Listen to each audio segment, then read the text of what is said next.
show is about to start in 10, 9, 8, 7, 6, 5, 4, 3, 2, 1.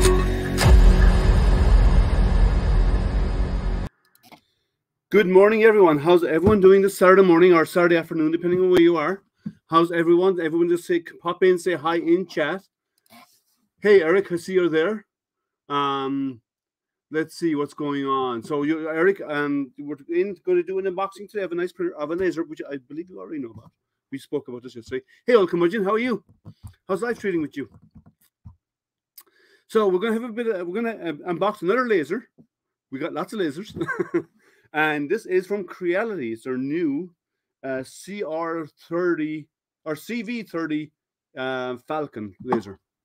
So it's new to Creality, and we're going to talk about the specs. We'll open up the box and we'll go through the process of building it up. It shouldn't take long to build, and let's get it working.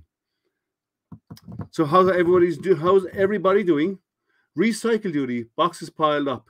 I recycle boxes weekly. As you see the amount of machines I go through for testing, I keep them for about a week or two afterwards to see if there's no issues with anything. And after that, it goes into recycling, and we have city recycling. So I just put it into the recycling bin. They take care of it all for me. So how's everybody doing today? I hope everyone's having a good weekend. I hope you had a good week. I'm not printing. Don't print during live streams. Gets noisy. As soon as the live stream is over, these will be busy. I'll be busy 3D printing these coins that I've been making for the James Webb Space Telescope that I designed. And actually, I believe NASA's going to post it on their website. But it's out there on Thangs and printables as well from Prussia. But I posted on both of those. But it's a nice coin. Free to download if you want to, guys. If you're interested. But I try to stream on a Sunday, but I moved it to Saturday because tomorrow I'm going to be at the Dearborn or the Henry Ford Museum for NASA doing presentations there. So representing NASA and talking about the Apollo missions and so on. So how's everybody else doing, guys? How's things going in chat? Oh, by the way, I want somebody to test out something. Sounds should be working in chat. Just try sounds if somebody has a chance to do so. You should be able to get the sounds working. If you get an opportunity, I want to see if I have it set up correctly. I tried. I'm not using my own computer. I'm hoping. Let me know if the video and sound is good. It looks good on my side. Hey Kenny, how's life? If video looks okay on my side, I wanted you to tell me how it looks on your side. I am using a different computer to verify that the issues I was seeing was actually computer related and not just my internet. So I'm using my son's machine. 5x5, excellent. Yeah, give it a try, Ulkamudjin. I believe you have to enter. I think it's bank commands. But you can run sounds like the fart sound and all this kind of stuff.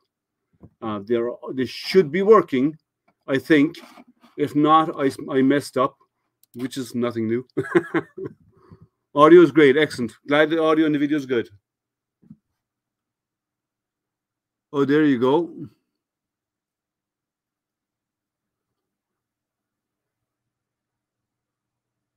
So sounds should be working. Let me find out where this is. Hey, Jerry, good morning. So, Jerry, try out the sounds. I think I have it set up correctly. I think. I'm about to be proven wrong, probably. We'll give the sounds a chance. It is a Twitch thing. Yes, it is.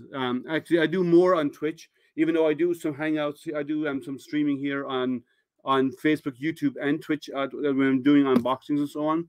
I do a lot of regular stuff on Twitch when I'm doing, like, if I'm burning something, I'll stream it on Twitch and so on. Or I'll stream it over at MakerDeck, which is another streamer, multi-streamer setup. But if somebody can give it a try, see if you can get it working. Hopefully it's working. I really hope it is. I have like the applause sounds and so on all set up. I believe you can trigger them. If somebody can give it a try.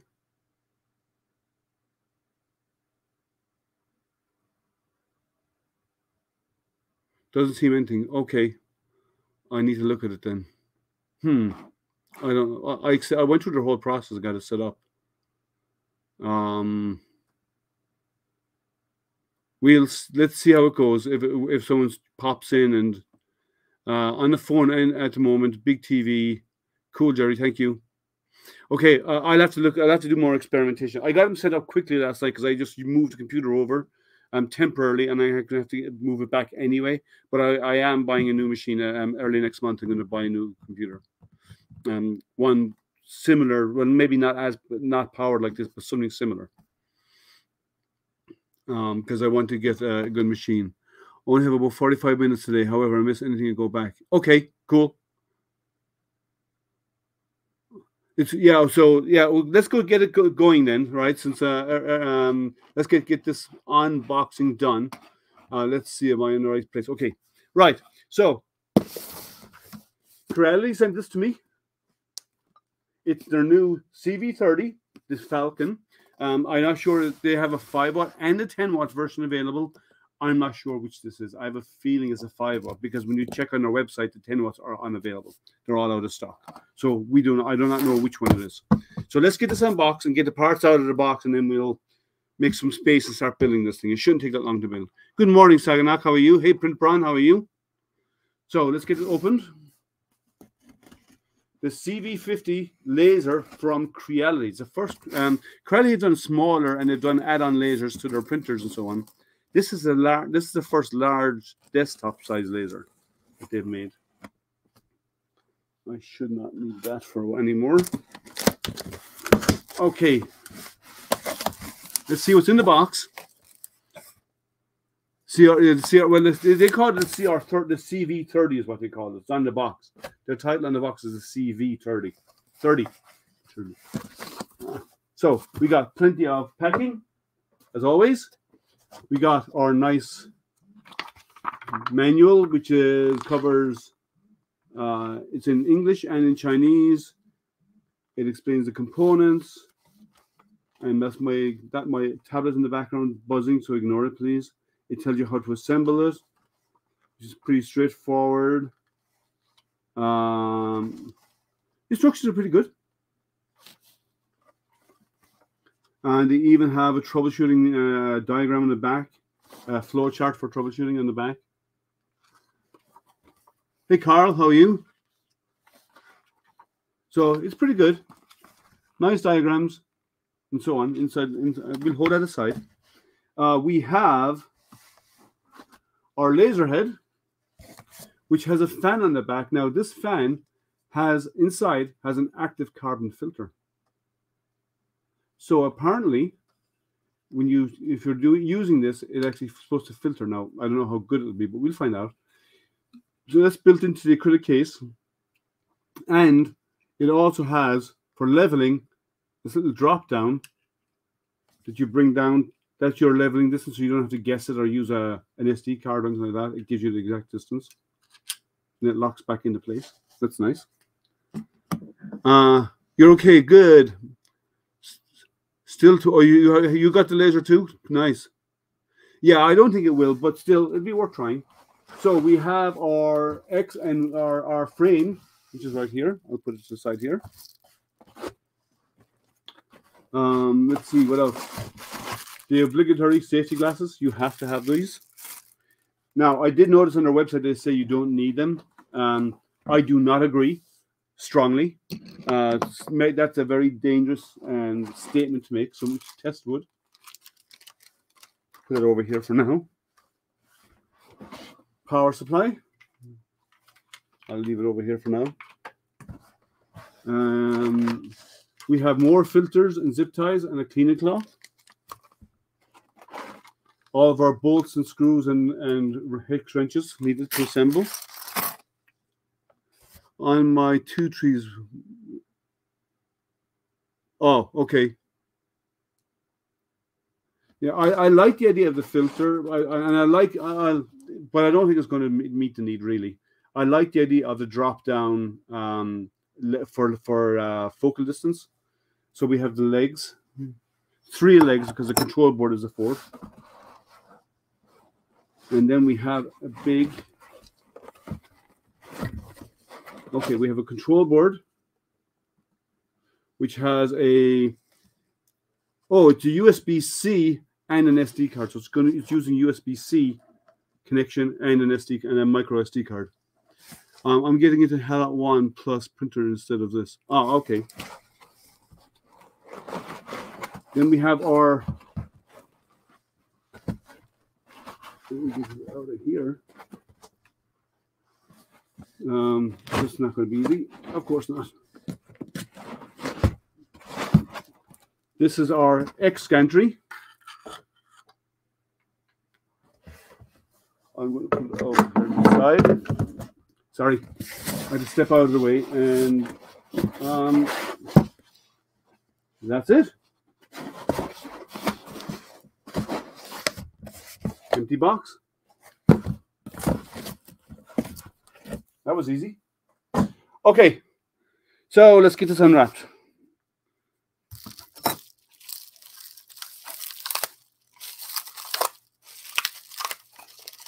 Let's see, I'm getting, you're getting the HALOT 1. There's always a chance of reflection of. That's correct. Okay, the price on this laser, there's 2, as I said, there's 2 versions. I was going to go over the specs in a moment anyway. So the 5-watt version is the 5-watt version is $349 on the Creality website, and the 10-watt version is $429. Now, going by the way, the price range of it, and going by the and so on, and I don't know how good the build quality is yet, but the price range of it is about equivalent to the R2 Laser Master 2 Pro. It's in around that price range. They're right there. Hey, bag of chips, how are you? So we have the 2 sides. These are on the outside. These are end stops, so these go on the outside here. The belt is already in there. You just have to put it. Have to fix the belt in one area and tension it. Then we have the front of the gantry, which has Creality and has a measurement, and it also has a level. So you need to set the level of your laser to make sure it's flat on a flat surface. Let me check my table. Yeah, it's close enough. It's off by a little bit, but not by much. But I'd say about 1 millimeter or 2. And then we have the back of the laser. And then we will have this section. So that is locked in front. That's locked in front. Okay, so it's on the back we go. Let's see what else has been said in chat. After I get my XL, that will be my next toy. Oh, okay, nice. Does it work with Creality Cloud? No, I don't believe so. They have their own software, though. They have their own Creality laser software. Works with Laser Gerbil and Lightburn. That's what they said anyway. So let's get it assembled. Let's start off and get it assembled, right? So X gantry, stepper motor, as always, at the back. This is where we connect our laser to mount our laser on here. So it's a nice metal case, actually. I like the case is nice. I like this. And it feels substantial in its build. The wheels the eccentric nuts do need to be tweaked a little bit. They're a little bit loose, but that's okay. There's a little bit of wobble on it, but that's easy to fix. The overall quality of the build seems to be pretty good. It does have end stops. At least it does have on there, and yeah, it does have end stops.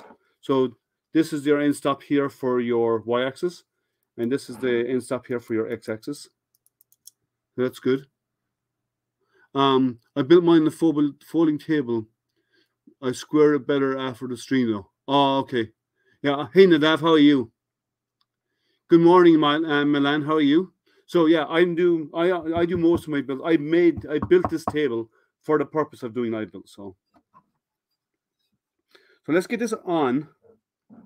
And since that is over here, I'm going to do this side of it first. So the belt is already in place. So what you do is you take the belt, make sure it's turned the right direction. Tuck it out of the way, back into the V groove. and slide it through the wheels. Nice and easy. All right, I'm going to do both sides, and then I'm going to come back and take care of the. Make sure that's in the right spot. I'll come back and I'll make sure everything's in the.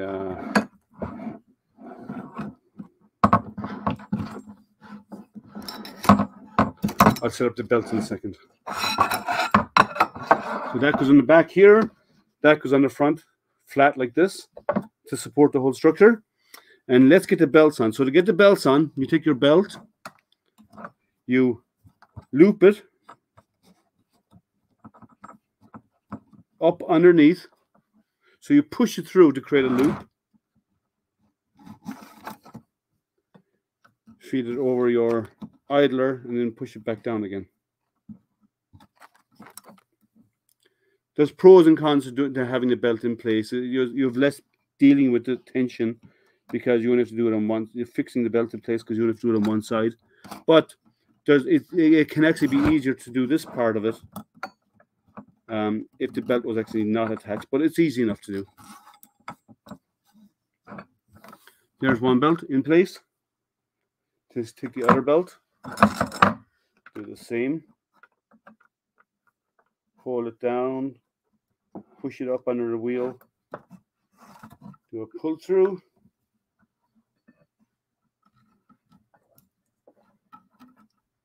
Anyone who's ever been in the military knows exactly what a pull through is. That wasn't a bad reference, by the way. That was a good reference. So that's all the way up here. Let's see what anyone's saying. I like using the box as a leg. I don't understand what that means.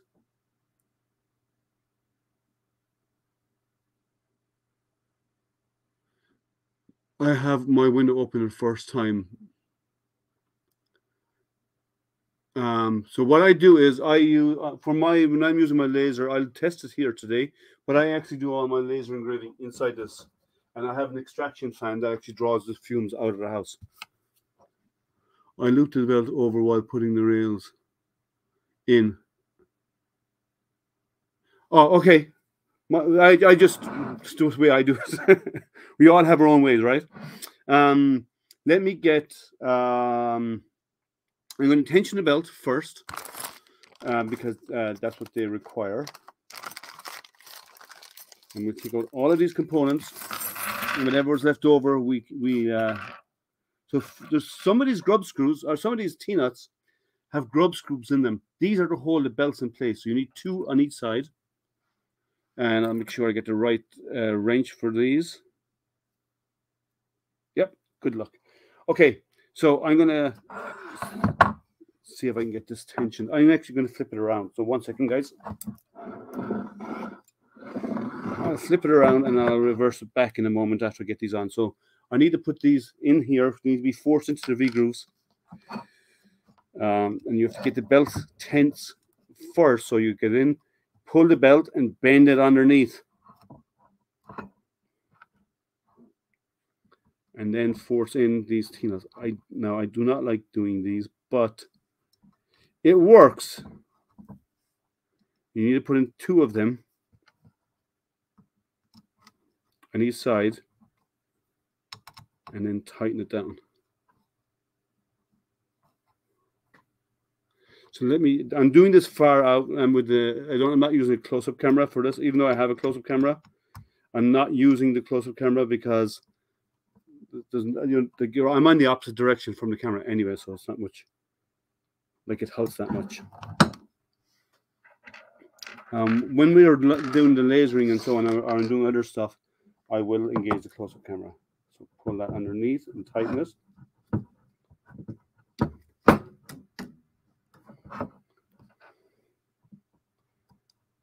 Put in the 2 T-nuts.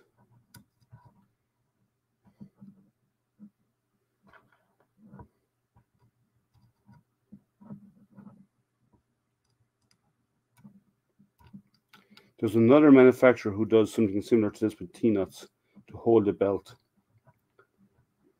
And it works. I just there are this. I'd rather pull the excess belt through the legs and clamp them on the outside, so you can tension all the time freely. But it works. Let's see. I see. I don't know why then, because it is set up. Let me just have a quick look, Jerry. Dashboard says the source is there. The plugin is in place.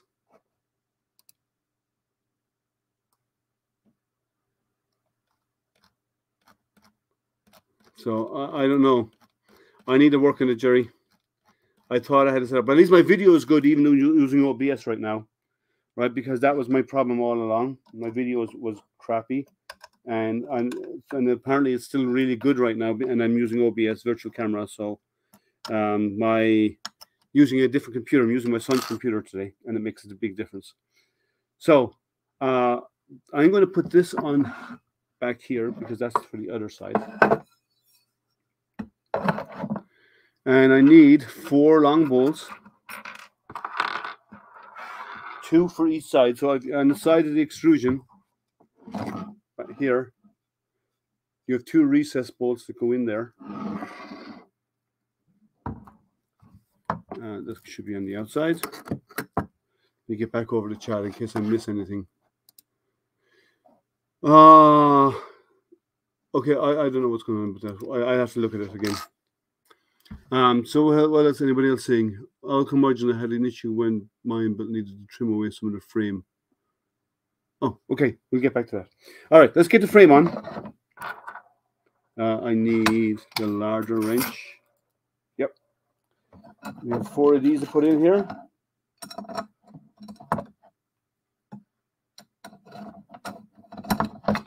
Put them in loosely first.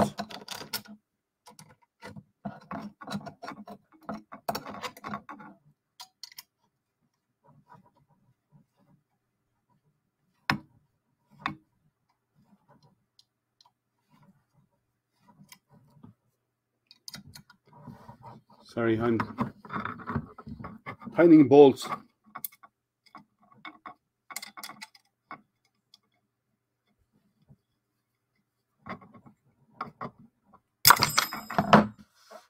Oh, it's like a Tim stream, stuff ending up on the floor.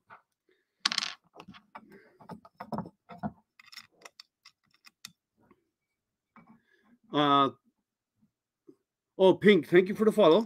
It's appreciated.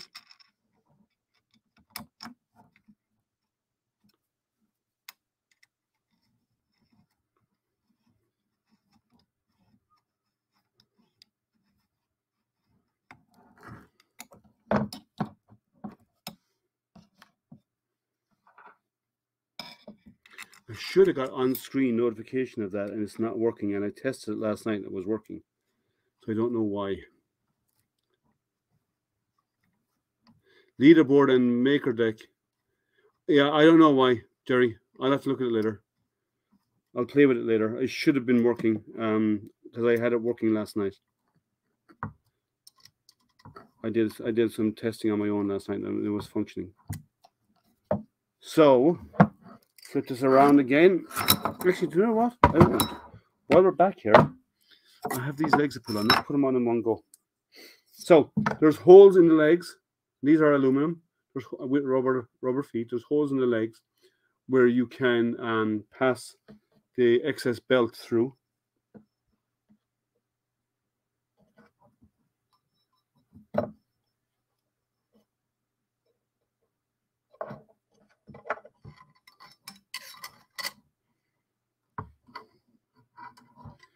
And these bolts, the same bolts, go all the way through into the frame, which actually makes it more rigid, which is a good idea. So the legs screw into the frame also.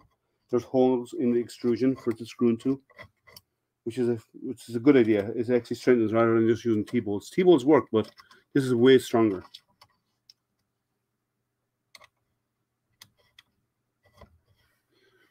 Let's see. Thanks for the shout out, Jerry, for Subsector. Good morning. I need one of those fancy electric screwdrivers. I'm fine with just these key sets. Would one of those be nice? Yeah. Is it needed?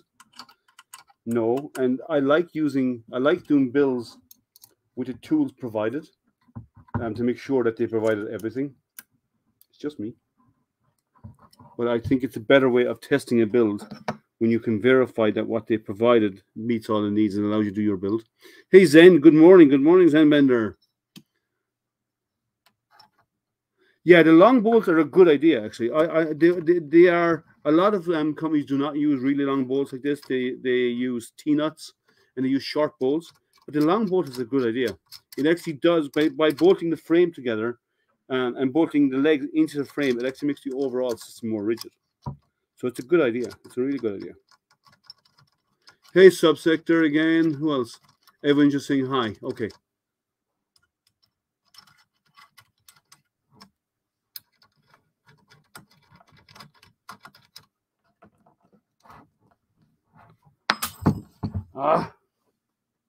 I need magnetic hands. It's what I need.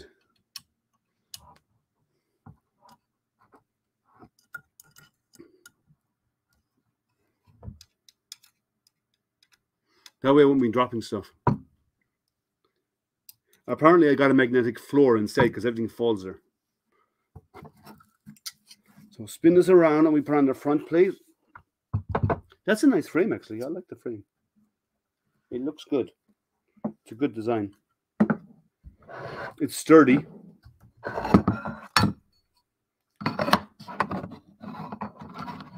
So the two front ones, again, some bolts.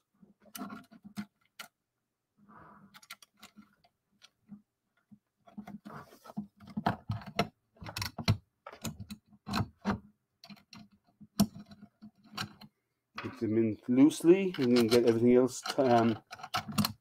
aligned, and then we'll tighten it all up.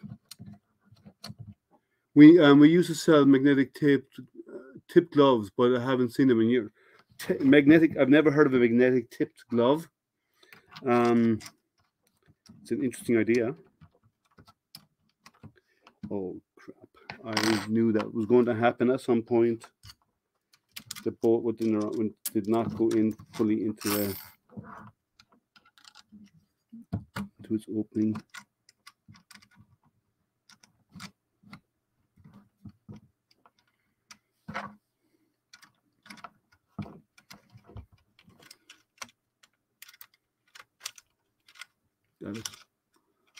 There's been a mathematical equation for how often you will drop.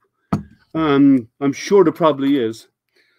And I'm sure it probably fits in the summer in the chaos theory also.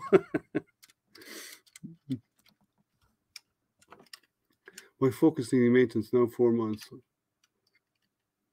Well, you know, you should do, if you're using it on a regular basis like that, you should actually do maintenance a lot more often than that. You should probably do maintenance on it, I would guess, once a month. Clean it all off and let it fully, like, not use it. Clean it all down. Check the Z screws. Lube everything up. Check the tension on make sure that the wheels in the bed are so the bed's not wobbling. Same for the X-axis. Check the ribbons. Make sure everything's good and clean. I would do regular maintenance on it. I wouldn't do it only when it's screaming out, help me, you know. I would do it a lot more often than that. I do it on mine. They vary depending on their usage, but my average maybe once a month or once every 2 months. Some of my printers will get maintenance depending how much use they get and how much work they're doing. Like, if it's in the middle of a print, then obviously you can. But like when the print is done, take the opportunity to do some maintenance on it. Yeah, I'm the same. I do monthly is what my average is, I would say. It varies from machine to machine. Whichever I'm using. If I'm using one regularly, like the same machine constantly, like I might even do it every 2 weeks. For other machines, I would do it once a month because they're not used every single, like, continuously.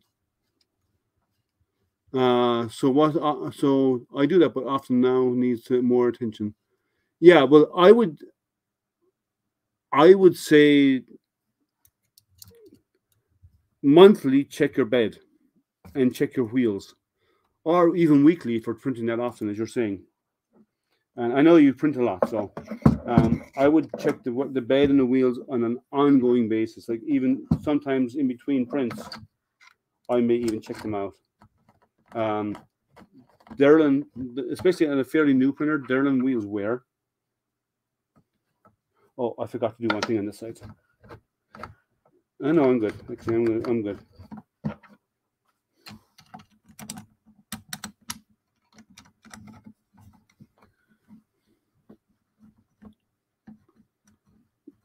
I just like to maintain what the machinery I'm using. It's just who I am. I'd rather have machines in good working order than, or have all my machines in like, or most of them working. They all get used at various points for different things, depending on the use case. But they all get used. This frame is not square. And I don't think it's my table because it's off by a lot.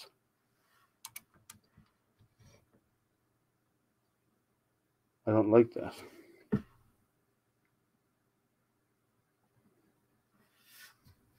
It's wobble.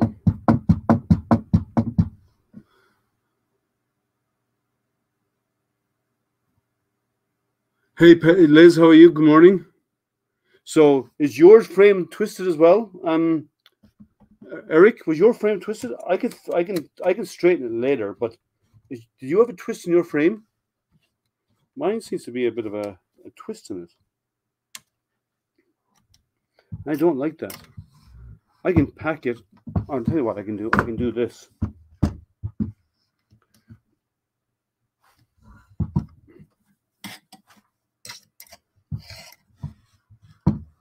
I'm straightening out the frame a little bit.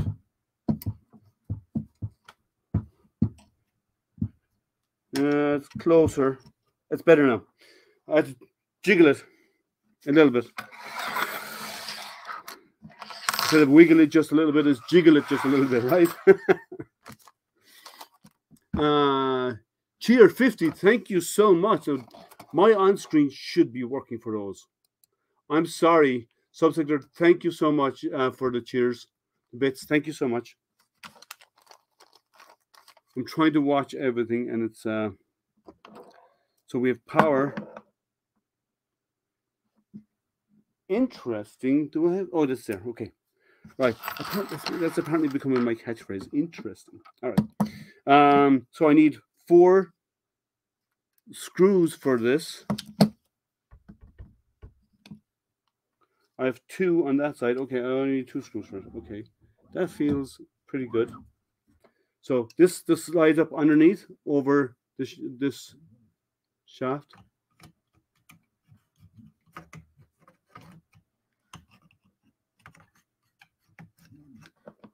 Oh, the bolt's in the way. I should have checked that. Come on, Liam, you know better. Loosen the bolts. Won't fit on otherwise. There we go. And there are 2 thumb screws. That works. And in connection is this wire goes right down in, and it's keyed into the laser. That's how we do it. Nice, easy peasy. Oh, Liz, thank you for the 100 bits. Thank you so much. Hey, Chris, good morning. Chris, how are you? We just got subscriptions. Let me see who gives us subscriptions. Wait now, what happened? Did someone get this? So let me see. Thanks for all the education. Oh, thank you for the bits, Liz, and good morning, Mr. Perillo. And we have Subsector just gifted 5 tiers, or 5 tier 1 subs. Thank you so much, Subsector. You're fantastic. Thank you. If you haven't checked her out, please go check out Subsector. She does a lot of cool stuff. She's new to 3D printing, but she's really gung-ho about it, which is fantastic. And she's got good content on her channel. She does a lot of. She's a Trekkie. She's a fellow nerd like me. Or do you want a title nerd? I don't know. You tell me. Do you want a title nerd? Now, I did notice one thing. They don't have a communications cable. Did not come in a box. Let me double check the box in case I missed something. There's only samples. There's no communications cable. They came in a box to link the laser to whatever. So there's no USB-C connection or cable, unless I totally missed it, which is completely possible.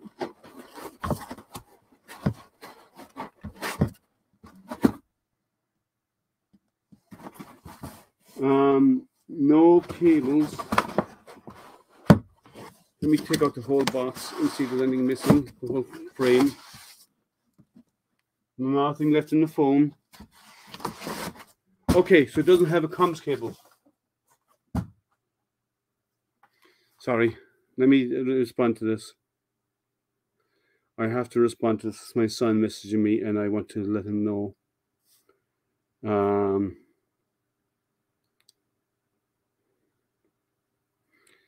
He knows. So it's good.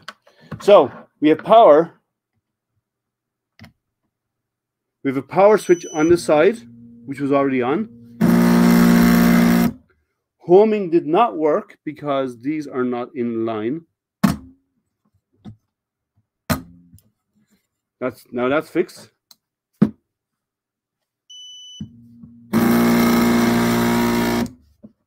Ooh, homing switch is not working. Or not being fully triggered. 1 second. One more tweak.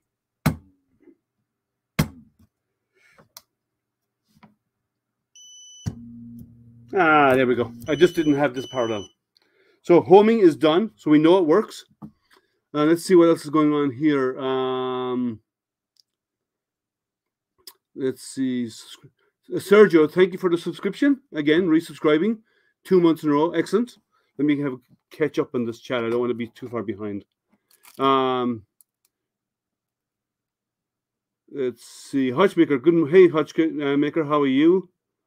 Let's see. Cable or DSL? Loopy building the Prusa. Okay, she's building the Prusa. Nice. Let's see what else. Back to the grind. Oh, that's Chris Perillo. It's angry. It's a little bit angry, but I solved it. It just that this was not parallel. It was hitting this end stop before this one, and it just held this side of the frame, pulled this forward, and actually got it right. I will check it later on with a square to make sure it's correct. Reminds me of old floppy drives. It does. Right. So it's powered. It's working so far. It does not have a communications cable, so I need a USB-C to USB cable. I don't know if I have one. It does not come with a communication cable. Now, but it apparently comes with an SD card, and you can print directly from the SD card. So let's see if there's any files on the SD card. And we can just run one of those. I have a different computer here that I was going to run Lightburn on it, but can't run Lightburn if you don't have a serial a USB-C cable. So I'll go look in a moment to see if I have one. Just let me see what's on the card.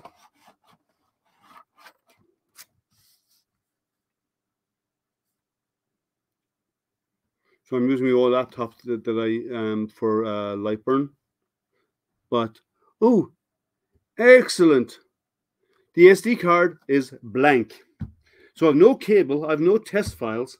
Let me see if I can find a USB-C cable. I'm not sure if I have one.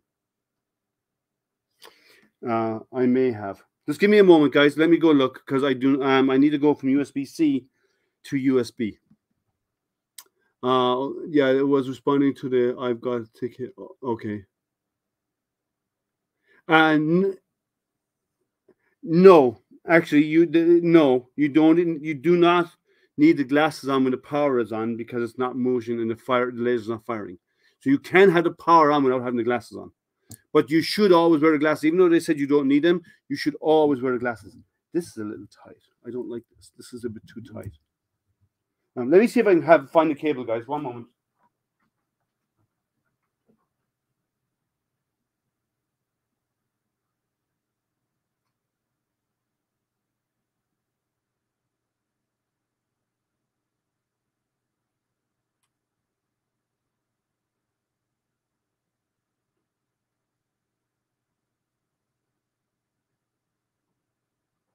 Okay, got one.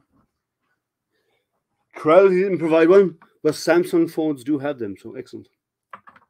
So I'm going to see if I can get it set up with Lightburn.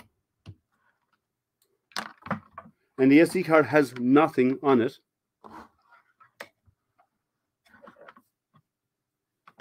So I'm not going to use the SD card. I'm going to try to run it straight from Lightburn.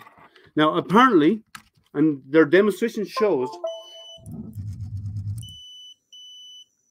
interesting, that you can actually create the G code on a computer, put it on the SD card, put the SD card, it's not lighting, put the SD card in here, push the button in the front here once, and it will actually do a frame so you can position your part, and then push it again for a few seconds, and it'll go out and start engraving for you.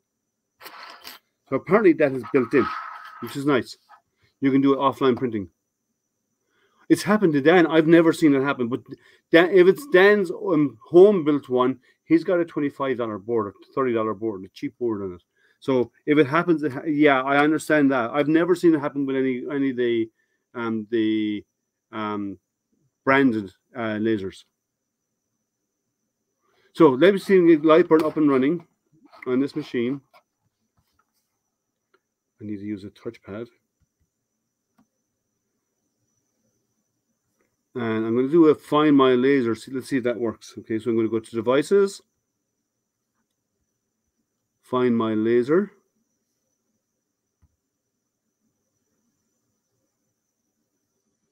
It's not finding it.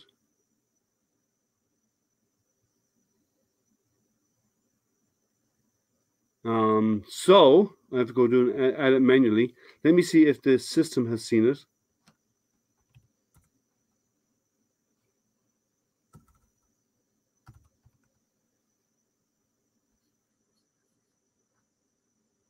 In the control panel, I have a look. Murphy was on Optimus when he was positive something would go wrong.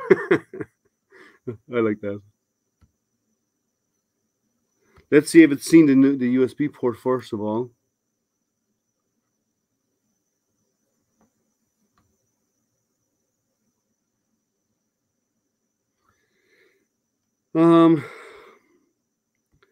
Okay, so I believe, let me get the dimension of this so I can set it up correctly. I think it's a 420 by 420, but I'll verify.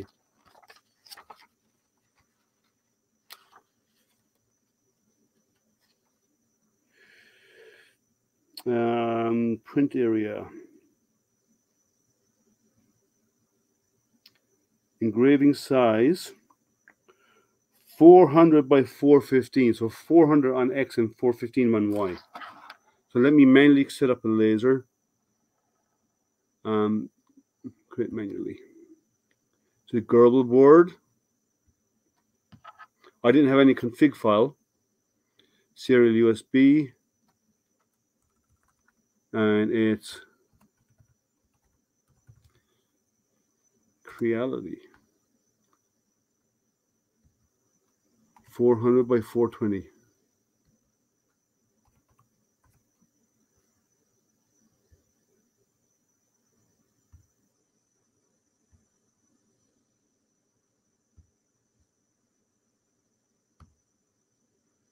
Okay, let's see if I can get it to move. No.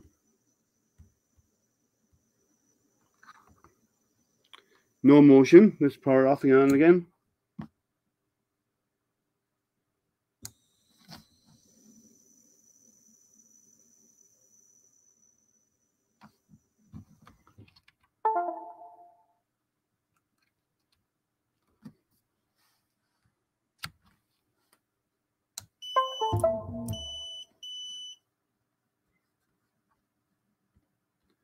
COM port 5. Now set the right machine as Creality machine. And I'm going to try and move it. Home. No, not talking to it.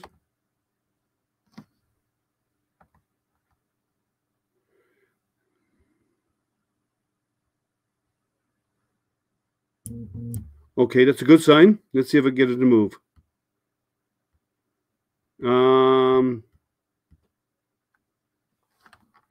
COM port 5, everything is on. It's not moving. So let's see what's going on here. Sorry, I need to get these out of my way. Let me see if there's anything specific they ask you to call out in here. Because the SD card was completely blank. So there's no file in there. Because according to their manual, you need to maybe even needs the SD card in there, even though it's blank for storage. Let's give that a try. I doubt it, but it's worth a try. What's happening in chat? Anything happening in chat? Am I missing stuff? All Curmudgeon cheered 100 bits. Thank you so much, All Curmudgeon. Thank you so much. Let's get back to StreamYard. It's way easier to read the chat over here. Yeah, I think Murphy was an optimist, but I think even more so. It's showing up as a device. It's seeing it, the new COM port. And normally when I do a home, maybe you restart Lightburn. Okay, that homed. Maybe. Let me restart Lightburn to see if it makes a difference. Yes. And we'll turn this off. And we'll unplug it to make sure the machine doesn't see anything. So it's disengaging. It's seeing it. Plugging it back in. That's because the power is not on. So let me do that again with the power on.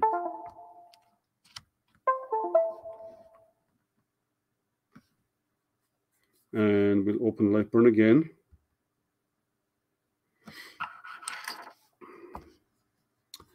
And it's on COM port 5, and it is the Creality machine.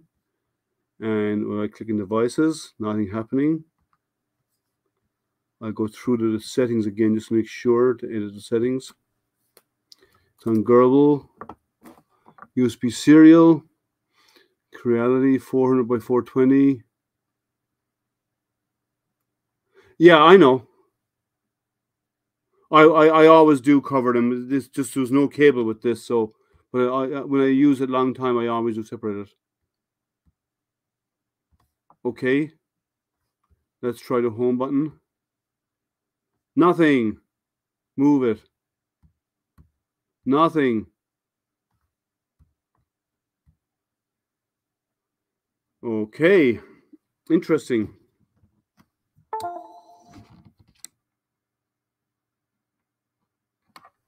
I'm going to restart Lightburn again. So what I'm going to do is I'm going to create a file, something in Lightburn, just to have something to show that it burns.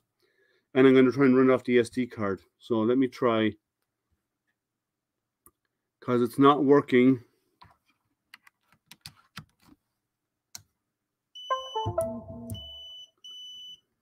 I know the firmware works. So I'm going to find a file. Let me find a file on my machine. Let's see, open a file.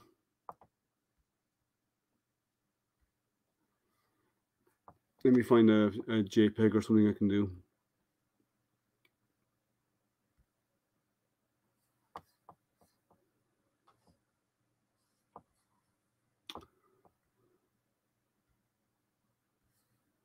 I'm going to change my view here so I can get a preview.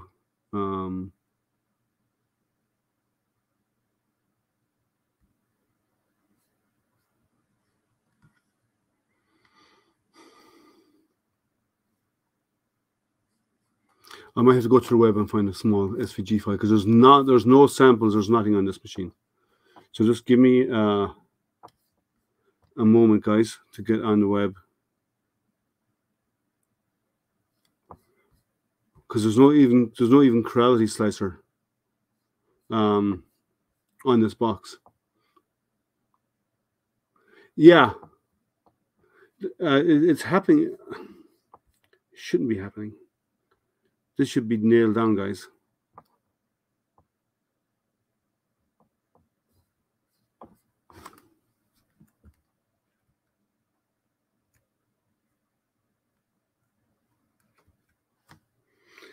Let me go.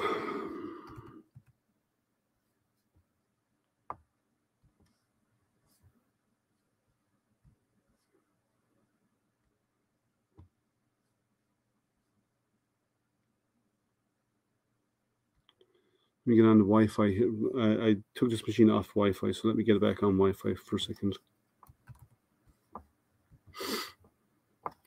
Yeah.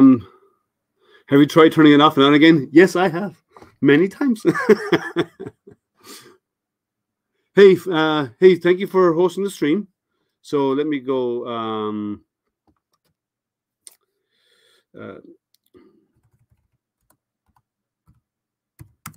I guess I'm free. Is my internet not working? Let me see.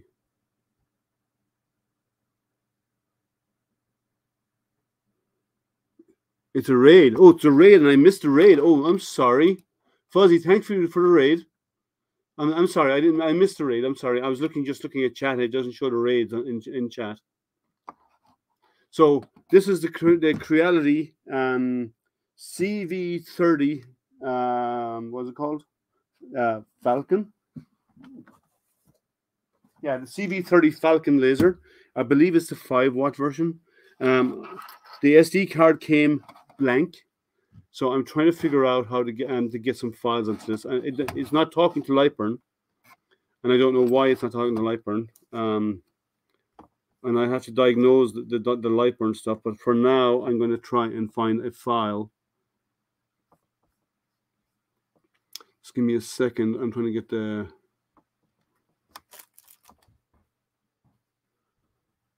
Oh, wrong one. Why did I do that? I hit the wrong button, as always. Because I'm juggling 2 machines. It's a language barrier. Yeah. Between having one and having none. Because there's nothing. It's blank. Watch 2-channel Loopy is building. Oh, yeah. I'll probably get over there later. I'll be joining your stream as well, Jerry, as you know. So. Let's see. Settings.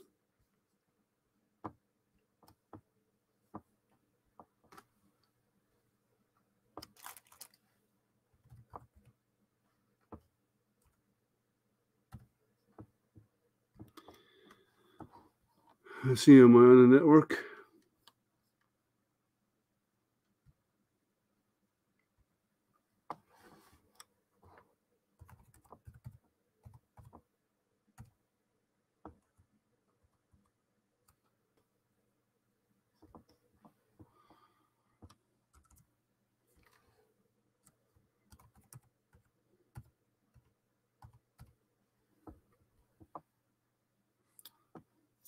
On a video on their channel, it shows the process of setting it up on Lightburn.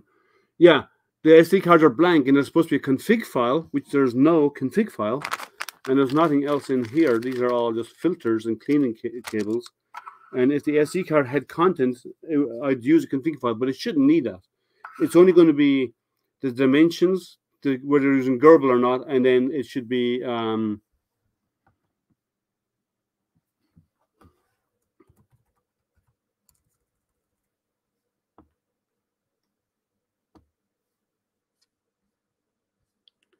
Let's see. No, I'm not going to do that.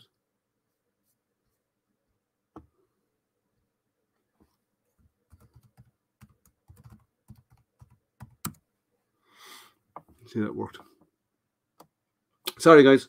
Give me a moment. I'm just trying to. This machine has been hardwired, and it's just going to get onto the Wi-Fi. Then I can go download a file. I'm going to slice the file in Lightburn, export it as a G-code file, and we'll see if we can get it running here. But not having a blank SD card is never a good start.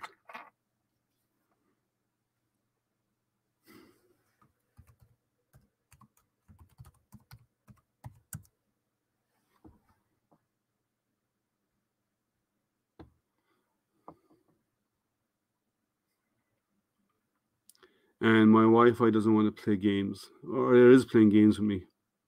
Let's see if I can get onto it. It says checking network requirements. I'm sorry, guys. Try working with the region. Okay. Let's try something different.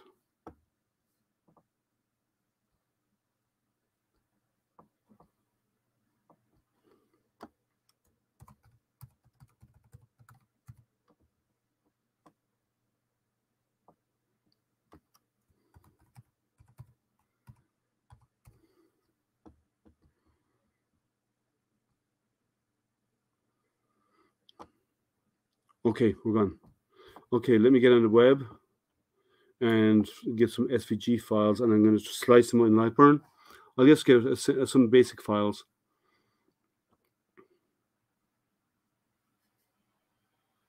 Okay, that one works. Let me see if I can download this. Will it let me? No, download with free trial. I don't want that. I hate those websites. I'm only looking for a free test file is all I want.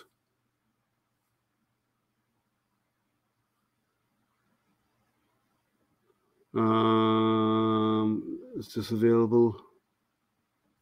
No. Let's see. Okay. No, that's not what I'm looking for.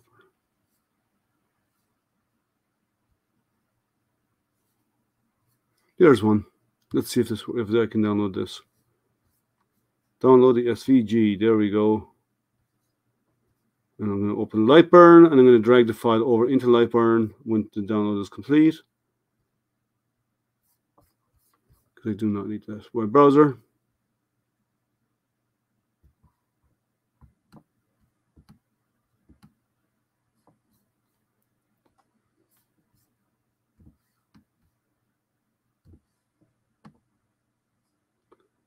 Okay, we got a file. It's not fantastic, but it'll work. And let me shrink it way down because I don't want it that big. And I'm going to move it way down here on my part as well, so I don't want it to be way off. I think that would probably fit. What size is this? 110 by 108. So this is 110 by 108. Let's see how big these boards are. Let's see. How can you slice? Well, okay. That is a good point. I'm generating G code. So then how does that work for you? You're correct. You're correct in my... this is 110 by 106. Yeah, these will fit. So I got a file down. I'm going to use. Hey, Mechanical Wire, how are you? So before I do this, I do want to do one other thing. Because I'm on my table and I don't have control of this,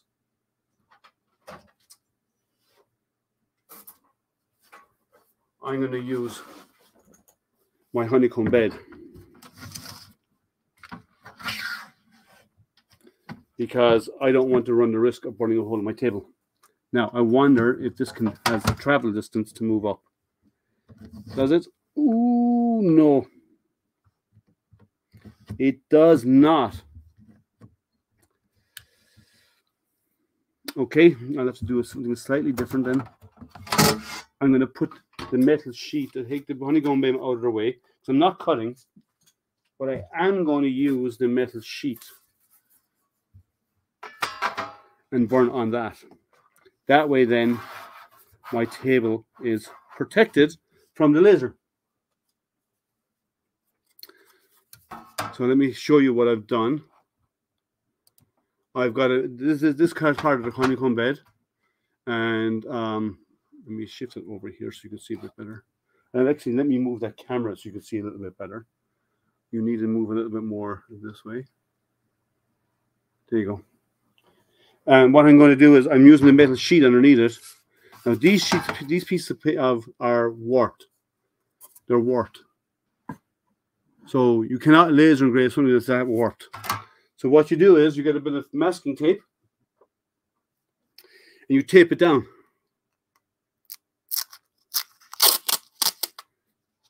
Hey Slim Pickens, how are you? So you tape down the edges.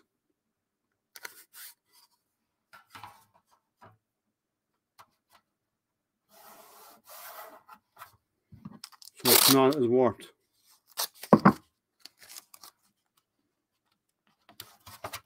Is this really thin basswood, I think it is? Or is it ply? It's a plywood. But it's super thin. It's 3 millimeters. It's probably samples for cutting. You tape down the edges because it's so narrow. It is warped.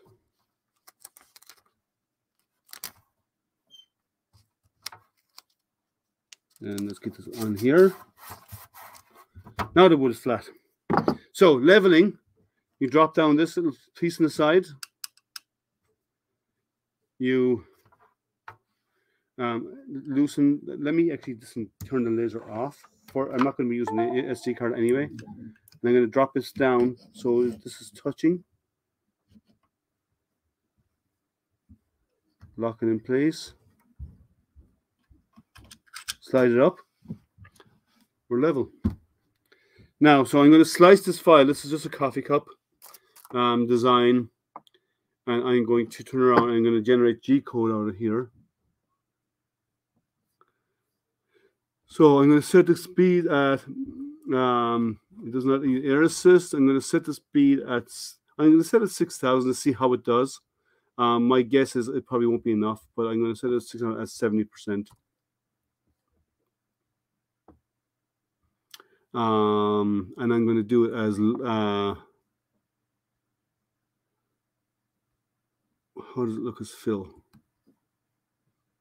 Actually, that's okay. So I'm going to do it as fill. And I'm going to slice this.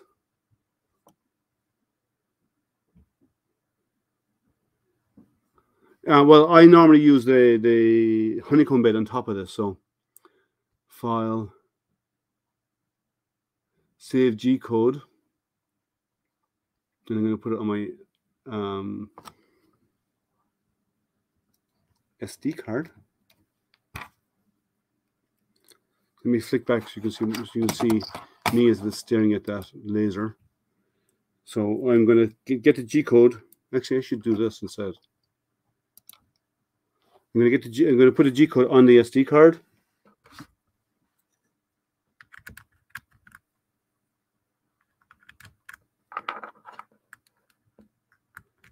Yeah, I like my honeycomb bed.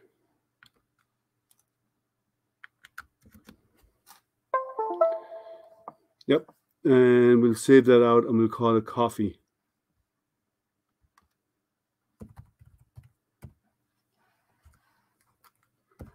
Coffee G code. And it's going to be as a G code file, and we're going to do a save. And let's see how it looks on the SD card before we turn around and pull out the SD card and get it on coffee.gc. Okay. Will GC work? I think it needs to be G code. We'll try with GC, see if it works, but I think it needs that G code. And I can always rename that in a second. So let's, I think that's it. Let's eject that SD and give it a try.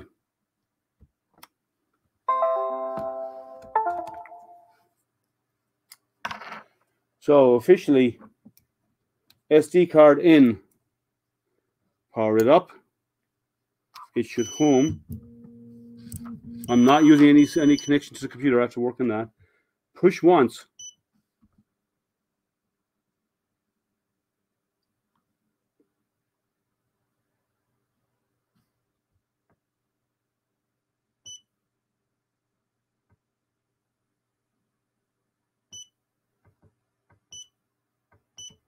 Okay, so not working. Let's try let's rename that to just G code, which is probably what's wrong.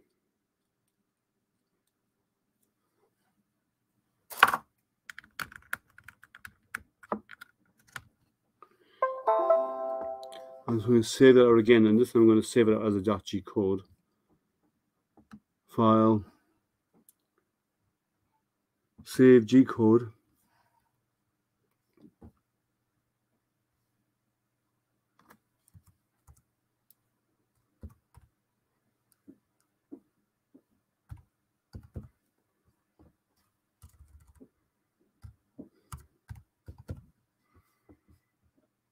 Save.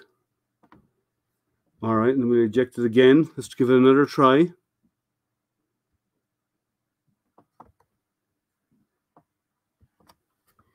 What's happening in chat, by the way? Let's see if I'm missing anything in chat. I don't know if I am. I'm not. Okay. How to restart the stream if I run off the screen? It comes with disconnects.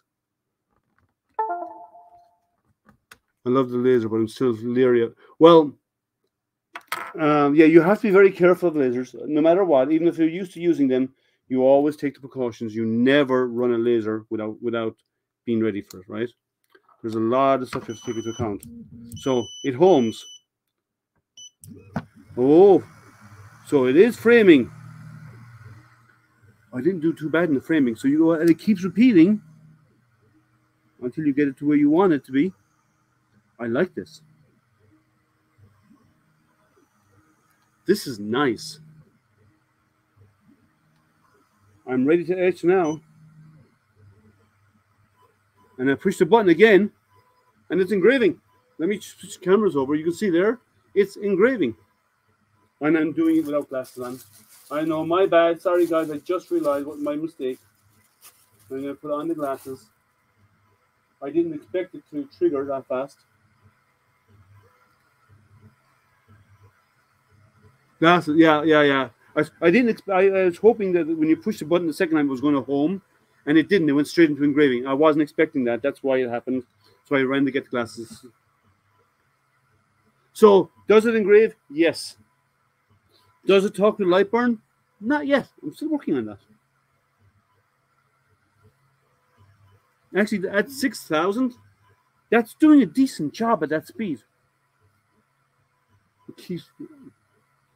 Yeah, well, yeah. Okay. Well, I just didn't know on the machine. It was new to me. I should have been more cautious. You're correct.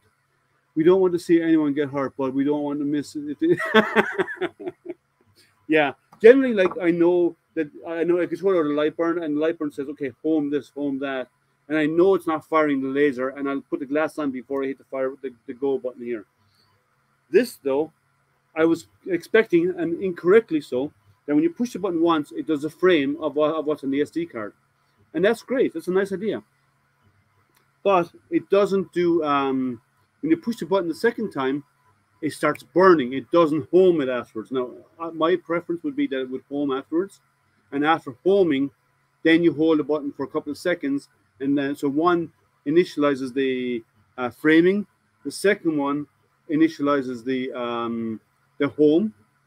And then you hold it for 2 or 3 seconds, and that says go burn.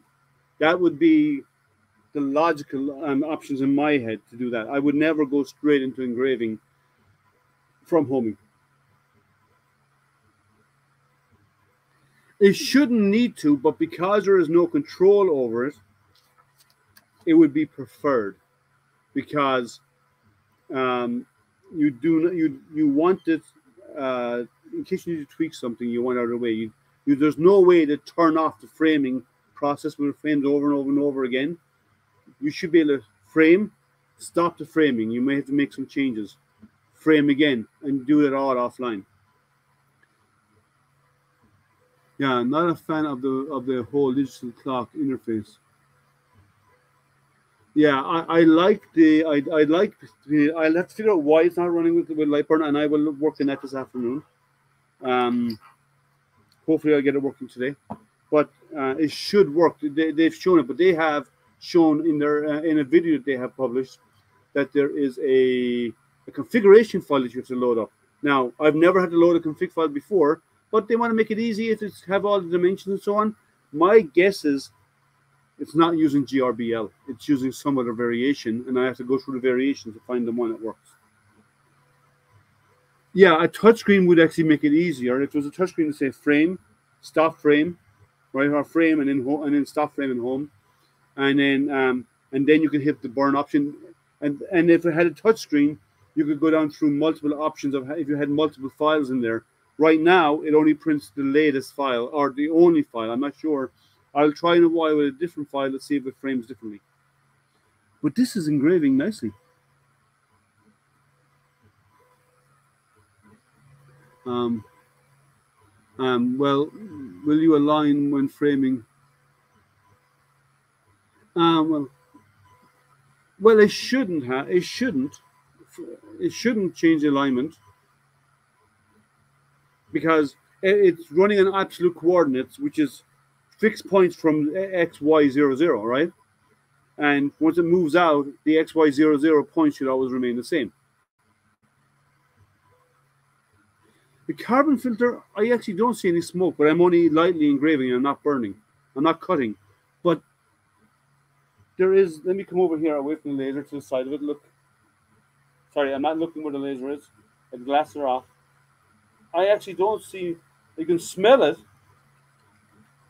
You can smell the wood being singed, but it is singeing, right? It's actually just burning the surface. But I don't see any smoke, but you can smell it in the air. So I think the bigger test would be if you do something really dark, which I did not do. This is a 6,000, which is fast for a 5-watt laser, if it is the 5-watt, at 70%. So I don't know. Let's see. I'll have to check to see how well it comes out. I will try it with something more aggressive. There is actually, now that I'm looking over the glasses, I can see some smoke in the air. So yeah, the filter is, yeah. You need an extraction system. There's no matter what they say, you need a fume extractor. I can see some slight smoke in the air right now when I'm looking over the glasses. 6K for, yeah, that's what I'm thinking. But they also have said that they actually have done advancements on the fine tuning of the laser beam. Now, others have said that, and their 5-watt burns like a 10-watt because they increase the focus of the beam, and that's what they're claiming. So it could be either. I do not know yet. It doesn't say anywhere in the pack whether it's a 5 or a 10-watt. If it's a 10-watt, all the better, but it doesn't say. Engrave a cowboy. Check. Yeah. You certainly would have the order from that. Let's see what else. It's a car. Yeah. So I would agree. A touchscreen would be nice, and there's no option to put a touchscreen in there unless you can run it over USB-C, which I don't think their port is designed for, or the board. It's engraving using the touchpad. Can't get it to talk to Lightburn yet, but it is engraving, and it's doing. Let's see if it's gone deep. You can feel it. You can actually, the lasers move out of the way, so it's safe. You can actually feel the engraving.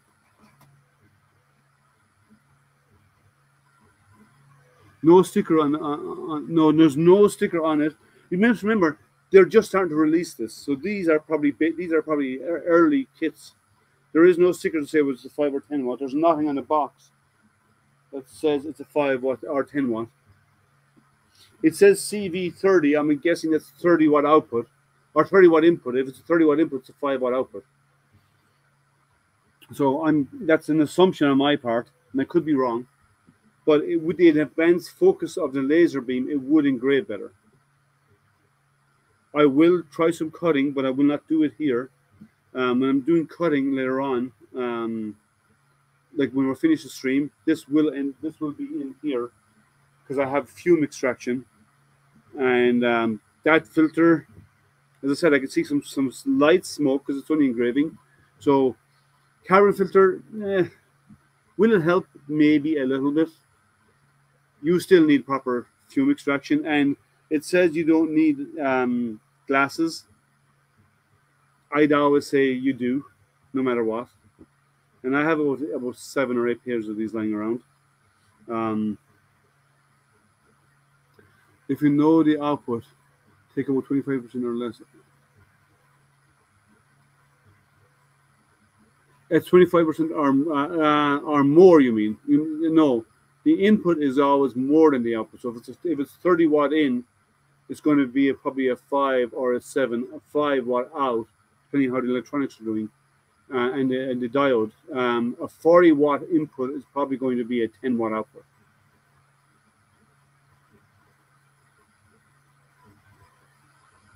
It's often more than 25%. I find, depending on the diode that you use, it may be between 4 to 6 times the power difference. The output will never be more than 25. Yeah, or 25 or less. I have seen more likely they're less. So you can get 40-watt lasers input, and they're actually outputting 5 watts. So that's actually 1/8 the output. It does. And they're saying the dot size is really fine. So if they said that the dot size is 0.1 of a millimeter. So let me read exactly what their website says about the specs and so on. Let me just check Twitch to make sure anything's going on. No, okay. The specs are, while it's engraving, I can read it out to you. So they said it has 1 button management, which we know works. Effective dust absorption There's going to be no real dust off it, but it won't affect smoke or fumes. But there's no real dust off a laser. Maybe a little, but not much. Laser safety cover, which is the acrylic cover, which is good. Compatibility with multiple materials, ultra steady features. I do like the design. It's a really strong and sturdy design. Spot size is 0.1 of a millimeter, which is a very fine detailed spot. It says they can cut basswood between 4 and 5 millimeters thick, and which other materials, other systems will only do 2 millimeters. Quick focusing, yes, the focus arm, we drop down, bring it down to focus and drop it back up again. That makes life easy. I like that idea. I really wish they had a Z adjuster screw, but I'm sure we can mod that. Always on spot. What do I mean by that? Preview function for quick and accurate engraving in location area. Continuous blue light. Oh, you mean the up here on top? Okay. And it's actually a green light. Well, yeah, it's a green light, not blue. Better conditions for creators. I just mean sturdy rail. I like the level is a cool idea. The more level these are, the better. But I have seen these mounted on a wall and it will engrave. As long as your belts are properly tensioned, it will engrave fine. It's just that when the job is over, it tends to drop. Excellence in function 3-1 button menu. So LED indicator for flickering, breathing light. By breathing light, the light comes on and kind of fades in and out when it's waiting for something. That's what it means by breathing light. Good software compatibility for laser Gerbil light burn and Creality slicer, Creality laser. So that's pending. When I get it, let's see if I can get it working. I'm guessing it's a setting option, but I need to go through the settings because it's not the same. The way I normally set up lasers didn't work. Let's see. It says no goggles but share joy. No, always wear goggles. Always wear goggles. I pushed the button because I didn't know how this acted, and it kicked off without. And then I turned and got my goggles on. Always wear goggles. If we're running it from Lightburn, you know when it's going to fire because you tell it when it's going to fire. When you're running it from this, I did not know. That's why the laser kicked off without me knowing. Normally, I run out of Lightburn and I can say when it's going to fire and not. Even for framing, I can turn on and off the laser. Talking about the extrusion fan again, different material. So I'll do contour, which is vector engraving, grayscale, which is raster, and then black and white, which is raster. Flexible materials, paper, cotton, leather, fabric, wood, PVC, bamboo, acrylic. It will not do clear acrylic. If you do tempera paint, it will probably etch the surface of clear acrylic and make sure it's cast acrylic, not extruded. But it will not, otherwise it's a visual spectrum light. It's 455 nanometers, which is within the visual spectrum. 3 to 700 is the visual spectrum range. Nanometers, that's light frequency. This is 450, so it's well in the visual spectrum. To do clear materials, you need a spectrum that's outside of visual range, like a CO2 laser like this. This baby here is 10,500 nanometers. It's in a high UV range, and that will actually ablate clear materials. Visible spectrum will pass through it, but it might cut colored acrylics like blacks or black or yellow, or probably struggle with white, but it was with the brighter colors, but black, brown, or purple acrylics will probably cut. Engraving depth 3 millimeters, depending on the materials, obviously. It doesn't come with a TF card, which is one thing they need to add, or not TF card. First, data on the TF card and a communications cable. It had none. They're trying to promote that they can do everything off the SD card. So, and I understand that. You have options of a grid plate that goes in there, a cellular board, which is, I'm not sure what their cellular board is, and then height increasing brackets for the legs, which I don't know where they screw into. But apparently you can change the legs and you can raise this up if we're doing a rotary device. There's no rotary device option here, but you can get a rotary device for it. So that's what they're saying about their laser. And it is engraving. It's engraving fine. Oh, take care, all curmudgeon. So yeah, so Carl, so all curmudgeon is correct.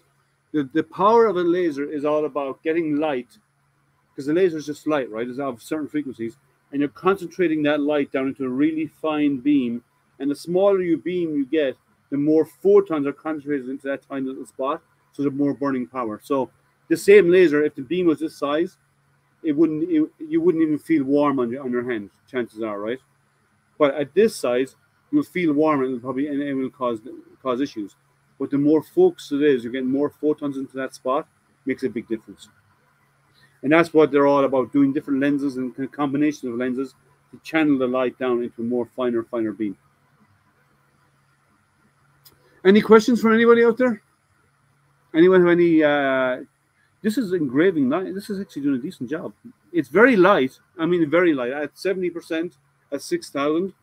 There's some areas you can feel them, other areas you can't. But it is engraving, and it is leaving a mark. I would probably, if I was going to do this again, I would probably up the power to 80%, or maybe drop the speed a little bit. But chances are I would up the power a little bit to about 80%, and actually get a deeper engraving. But it's doing a nice job. I'll show it to you as soon as it's done. And I'll work in this afternoon. I'll work in trying to get in Lightburn communicating with this. My guess is the variation of the board and the versatile Gerbil that's running on the board, and maybe tweaks. Or they could be actually running Marlin on the board, because they are a 3D printing company, so I don't know. But I'll go through the options and try them out. I haven't calibrated my smart switch, but I'll do that. Actually, I was going to build a way of measuring the actual laser output. I haven't designed it. I need to buy a few components, but you can actually set up the laser and fire the laser at a device that you build, and that can actually, based on the electrical current it generates, you can actually tell the power of the laser.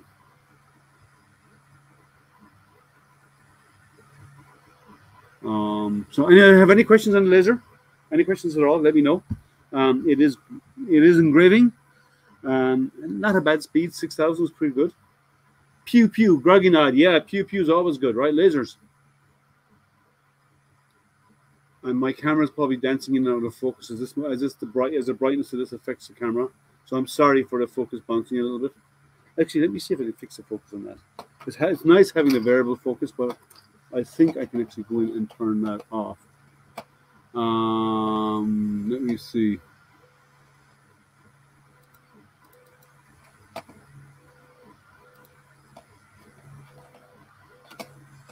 Focus is set to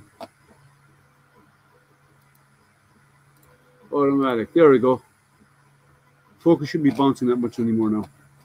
Sorry, I forgot to turn on the menu because I was holding stuff up to the camera. I wanted it to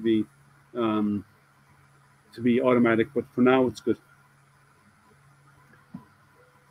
So this is the latest laser from Creality, and it is called the Falcon, the CV-30 model CV-30 from Falcon. It is on their website. The price is. Let's go back up to the top here. I want to make sure I get you the right information. For the 5-watt version, it's $349, and for the 10-watt version, it is $429 US. And so we put this machine on price-wise on par with our Tour. And I have this is the R-Tour Laser Master 2 Pro, but this would be on par with the R-Tours and models of that size, of that caliber. But it's a nice, good, strong, sturdy frame. It does need a flat surface to be resting on. It has a leveling point, which my table is close to being level, but not perfect, but it's close. And the back is a little bit lower than the front, but that's okay. It's on the carpet surface, can't be perfect. And you don't have to have it perfectly flat, but it needs to be somewhat level. So we're near the end of this, guys. Because it powers itself on sometimes, I'm going to shut it off. So,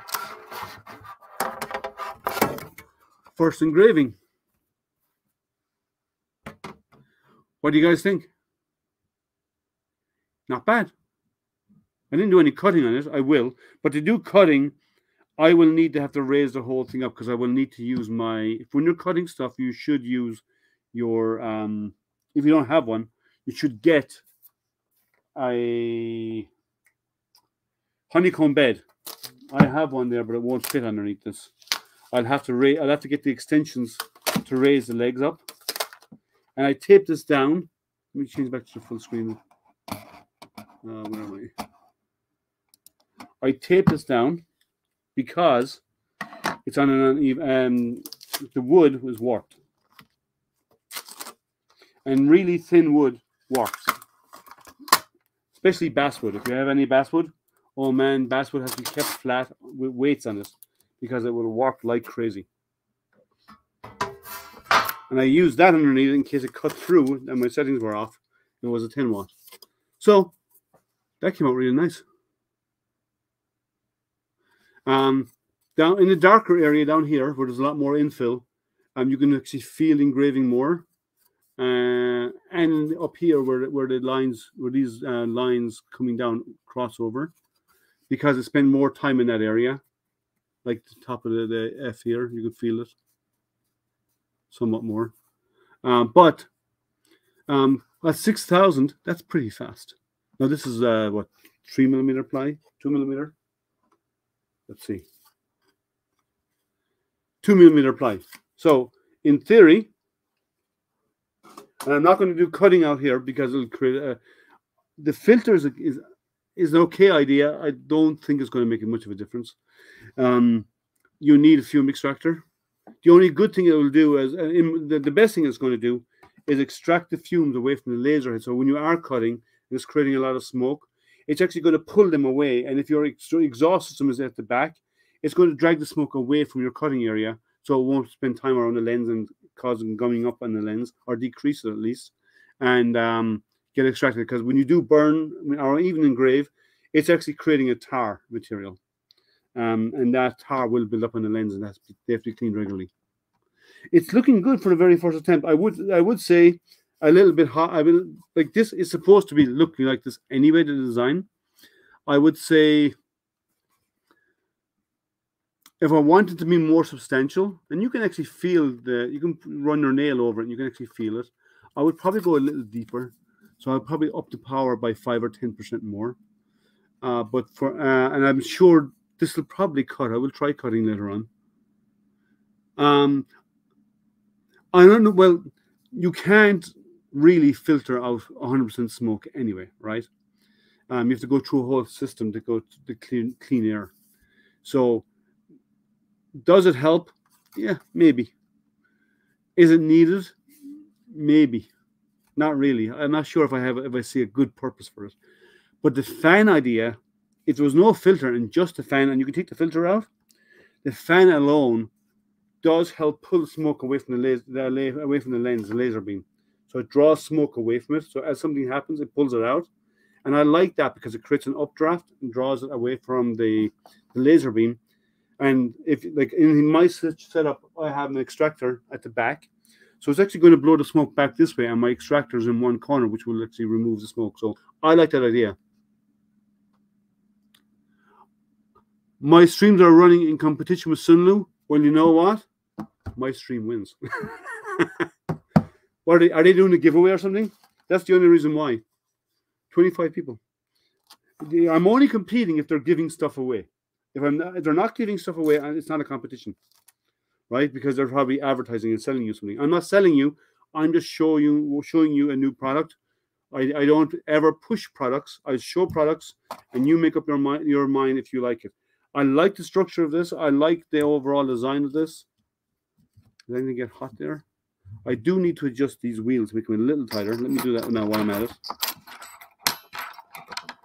These and I like the idea that the V wheels, the adjuster for the eccentric nuts, are on top, not on the bottom. So they're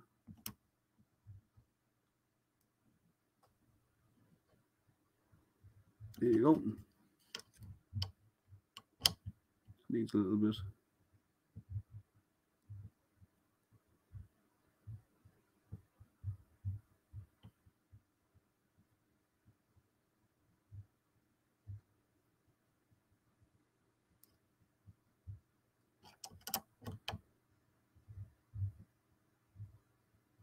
There we go.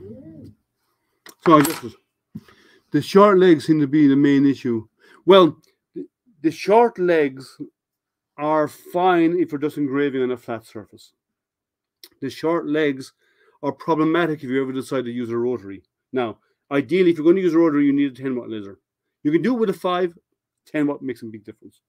And I have a rotary I designed and built myself. I built myself, and I have one that was sent to me from that I got from Congrown. It's a good rotary. And the one I built myself is, I can show you it actually right here.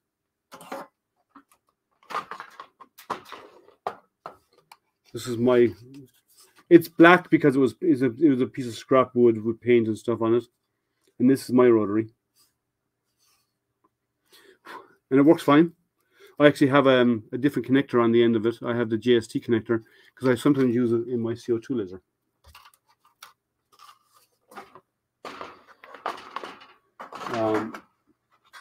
But I like the overall design. It's all metal. It's sturdy. It's a strong design. I like the look of it. I really wish you would talk to Lightburn, which I'll work on and figure out why. I do agree about the having. No, Creality sent it to me to do a review of it, and I will be doing a review of it once I get. I'm not going to do a review until I get to talking with Lightburn properly. So I'm assuming there's something weird, some other configuration you need to do. Are the frame brackets metal? Everything's metal. Everything's metal. I mean, even the box the laser is sitting in is well, part of the box anyway is metal. I think, maybe all of it. It's a good aluminum frame. These are all metal. This is all metal.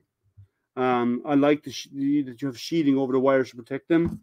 You have end stops, so it homes itself. You got rubber legs in the bottom of the frame of these legs. You got rubber legs here. Let me see if there's holes underneath for the other parts.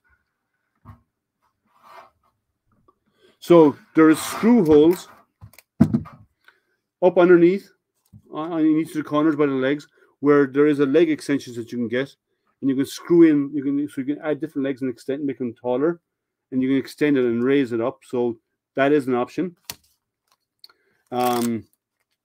The overall, let me stick these over here out of the way because I'm probably going to do more, and I'm going to have to tape down that. I hate wasting tape if I can just reuse it. But it works.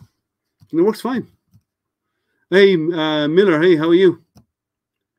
Hey, Sebastian, let's see, I also got one, but I have to wait because the 10-watt. Yeah, the 10 watt's not in stock. These are only the 5 watts. So I'm assuming this is a 5 watt, but for the speed it was engraving at 6,000. I wanted to go a little deeper than what I've done, so I probably will increase the power to about 80% and I said at 70. Yeah, 6,000 is 70. I would up it to 80. But other than that, does a decent job. At that speed, it does a good job.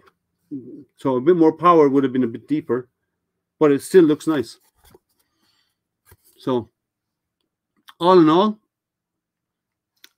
so far, it's a good laser. I just need to figure out how to get it to talk to Lightburn, because this is the first laser to date that would not just go and talk to Lightburn straight off the bat. So we have to figure out why. Maybe it could be my USB cable I grabbed because it was off a phone charger. Maybe not all the ports are active, so all the pins are wired. So I will have to get. I do have some. I just don't remember where it is. I do have a cable, USB to USB-C, and I do need. What else would I change? So it needs that. It needs sample files on the SD card. There's nothing. Even if they're in a subfolder, and if you want to burn it, you move them up to the root folder and you run them. That'd be fine, but they don't have anything like that.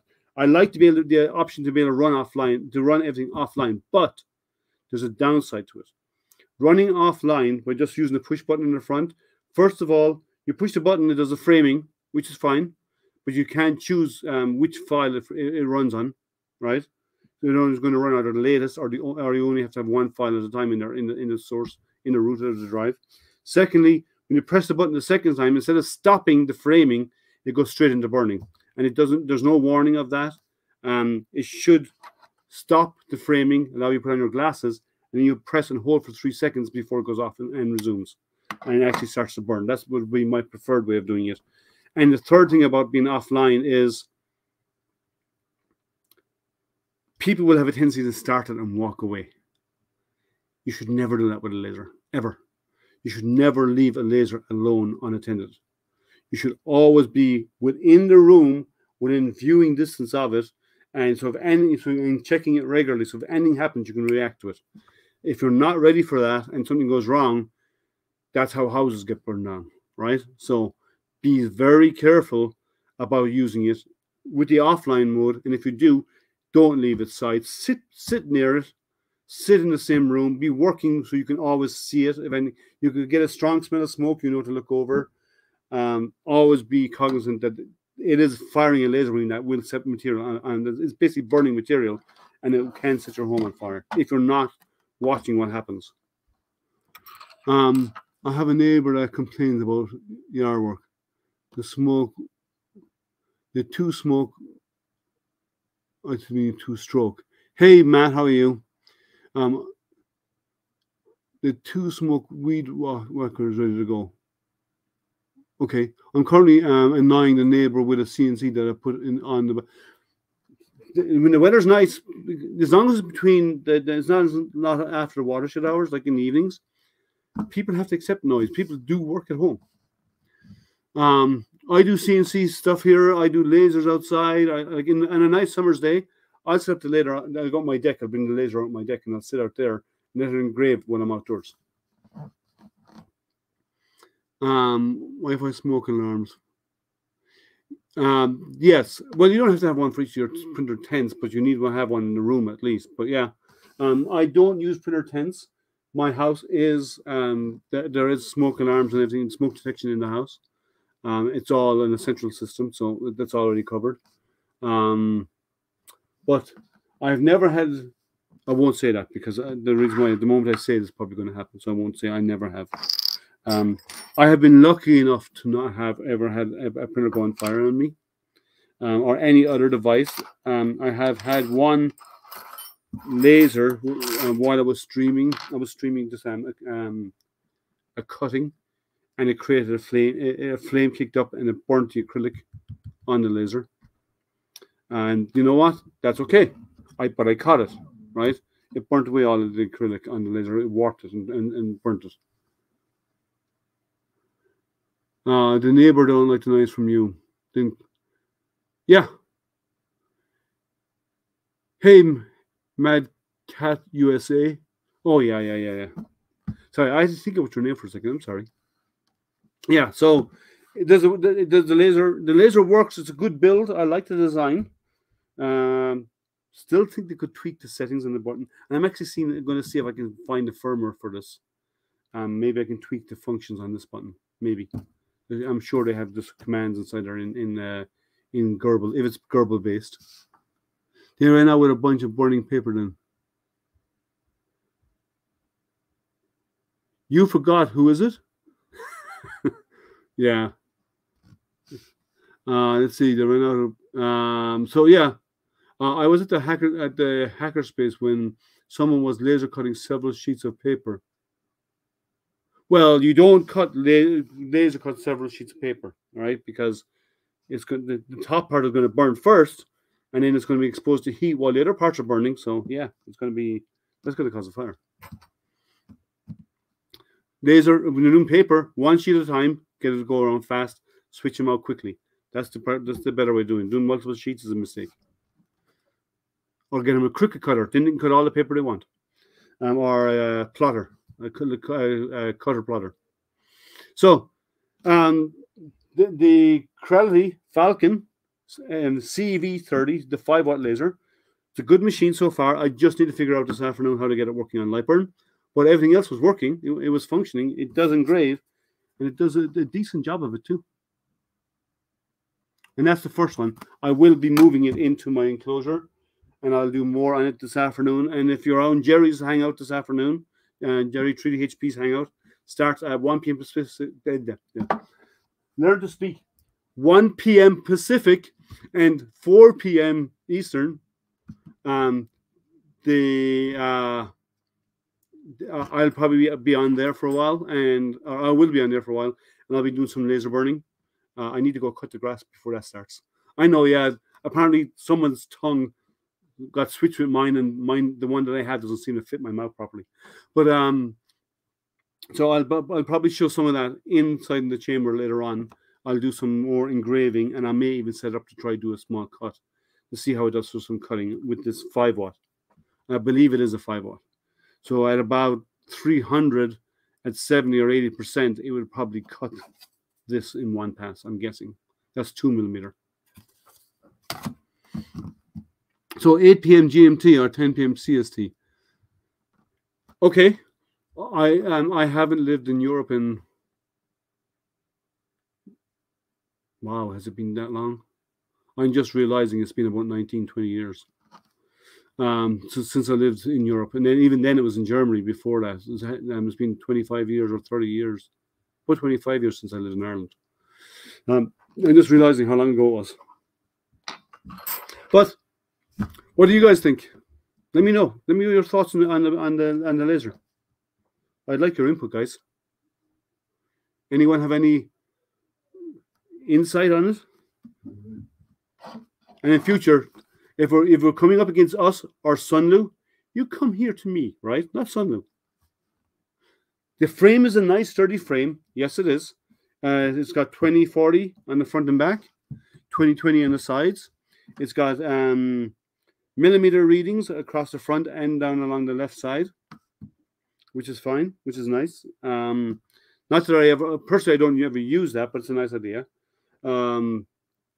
It's a sturdy build. It's all steel. There's no acrylic anywhere. There are extensions for the legs. You can get separate as add-ons that will raise the whole thing up, so you can put a rotary device underneath if you want to use a rotary. And with a rotary, what you do in a rotary is you get the y-axis motor, right? And you unplug the stepper motor from the y-axis, and you'd extend that onto the rotary if you're going to use a rotary device. Everyone getting obsessed with lasers these days. I'm obsessed with this. The copper silk. I haven't seen their copper silk. I haven't seen a Focus copper silk. I have Focus PLA. I've used their PLA Plus. I'm actually out of it. But I've used their PLA Plus. But I haven't used their silks. I didn't know they had a copper silk. That's cool. I have lots of other silks. I have a lot of silks from Yusu. I like their materials. Check out do in chat if you're on Twitch. Do exclamation Yusu, and you'll get a link to Yusu. I like Yusu materials. So thank you, Creality, for sponsoring this and for sending this. This is sponsored by Creality, so thank you guys for sending it. Once I get it working with Lightburn, I will stream. I'll do some kind of hangout streams, but I will stream it working with Lightburn, and I'll explain what I had to do. I will also put out some Facebook posts and so on explaining what I did to get it working with Lightburn. I'm sure there's some small configuration change. Could be the baud's, the communication speed. It could be my cable. I don't know, but there's no cable came in the box, so I used one off a phone charger. So I may not have all the pins one-to-one. Yeah. So it's a good seems to be a good laser. It did a very nice job for the very first cut ever, and it did it fast. At 6,000, that was pretty fast. That means it's a good fine beam that actually has a lot of engraving performance, and probably some cutting performance. In a 5-watt, in a 10-watt laser, it'll probably be a really good an item for cutting, and for doing. If you have a rotary device, it'd be really good for doing. I would say it'd be good for like doing decanters and so on, engraving the sides of decanters or anything like that. Are the goggles that came with it usable? Well, yeah, I use them. This is my I'll be back glasses. They work. They're green. I have some goggles that are green. I have some that are gray, and I have some that are red. They vary. I tend to prefer the red goggles over the green ones, but the green ones work. They seem to be okay as long as you're not looking straight into the laser beam. They're great. For my CO2 laser, they're clear, because they need to block, they need to let the light through, but they need to block the UV band. So many charger cables only have the voltage. Yeah, that's what I'm thinking as well. So I just need to get it working with. I know. Yeah, I'll be back when there's a bad line. I know. I'm sorry. I apologize. Forgive me. Only have the voltage and ground. So I think that's probably, it could be that.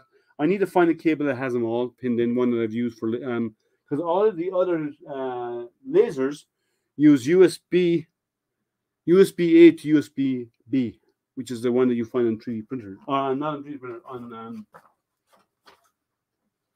one you find on printers.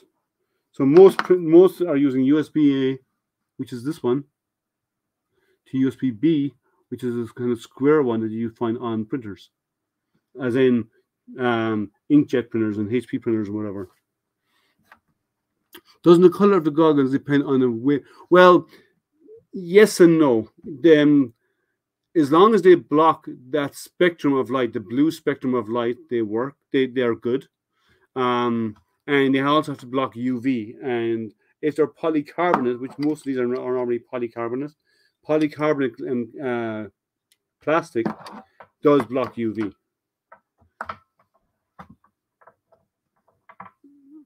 If it showed up in your device manager, it has data lines. Yes and no.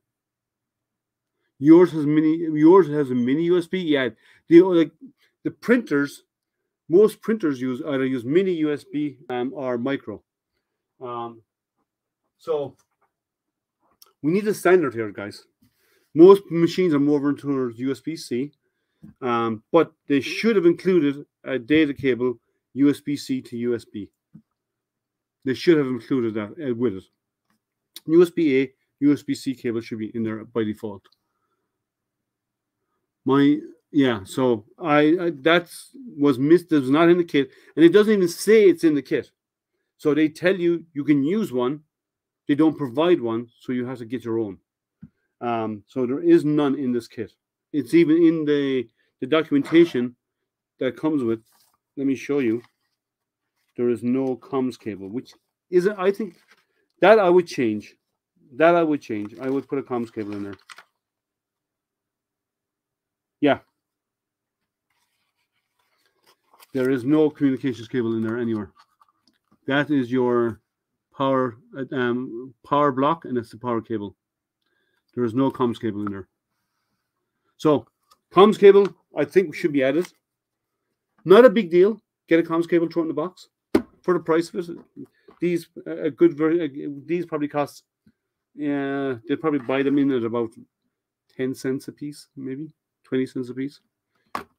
So they're not going to be expensive. You need maybe 3 feet or more long. The heavier duty ones, like this type of cable, is what you need. But USB-C, or you can go thinner, but it needs to have USB-C to USB-A, right, to USB-C. And maybe have an adapter, or have a USB-C, USB-C, and have an adapter for USB-C to USB-A. USB-C and USB Type B have the best fit and are the least likely to lose connection. I agree. There's no vibration in this though, because when the head's moving over and back, the thing doesn't vibrate. It's on rubber legs; it doesn't vibrate.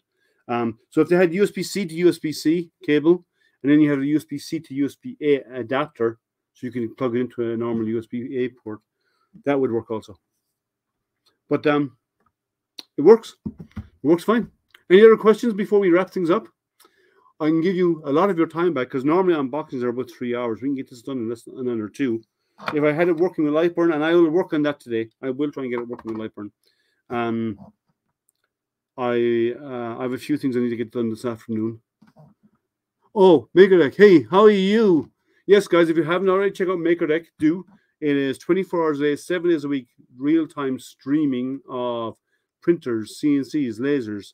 So this MakerDeck, or Chris, because I know Chris is behind the boo. This is the Creality Falcon 5-watt laser. They have a 10-watt that's actually out of stock at the moment. But it's the 5-watt laser that's available from Creality's website. I don't think it's available on Amazon yet, but it will be known Creality. It probably will be soon. But oh, thank you for making it for the follow. I thought you were. That's cool. Thank you so much. So, any last questions before we wrap it up? Let's get this out of move it over here so I have room to get in at my mouse. Let's see what else is going on Twitch. Make it followed you. Okay, got all that. Okay. I normally, because this is going to be live, but let me see if there's anybody out there to raid. Who's out there to raid right now? Raker Deck has got 65. Kitecrafter is on. Who do you want to raid, guys? Do you want to raid somebody else? If you do, from those I follow, Kitecrafter and MakerDeck. MakerDeck is watching printers print, and lots of printers, up to 10 of them at any one time. And Kitecrafter, I'm not sure, but he's always working on some electronics. That has been working on a lot recently. Of course, Jerry, you're welcome. So where do you want to raid, guys? Somebody let me know, and I can raid over. And for those who are like this on Twitch, and for those who are on Facebook or whatever, and on YouTube, guys, you need to get over onto Twitch. There's a lot going on Twitch. I do my weekend streams when I'm doing building or whatever, and I'll do my hangouts to multiple sources. But a lot of my which is every Wednesday, but a lot of my other stuff that I do, sometimes I'll just do it on Twitch only, and it'll be open for people to come in and hanging out, but it's more regular than doing than my normal Wednesday hangout. So, MakerDeck. Okay, anyone else? Everybody else agree? We'll go raid MakerDeck. We have 26 people watching right now. Let me know and quickly, and we can get that making it happen. Raid them, okay. Okay, we'll do. Drag this on more and least. I have to go mow the lawn.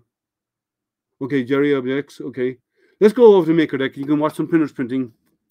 Just show some love. It's good. I'll probably be on there later on. I'll be starting up my printers in a while to start printing again. Now that the stream is over, and I'll be doing some laser work as well. And I'll be on Jerry's Hangout this afternoon.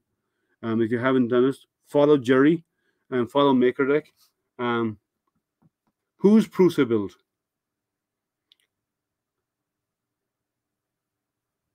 Cool MakerDeck. See, everybody says MakerDeck's the bomb. So who's doing the Prusa build? Is it happening on Tactile's channel? Okay, I don't see him online. Let me find him here and let me find out why I don't see him online, because I should, because I followed him, I'm sure.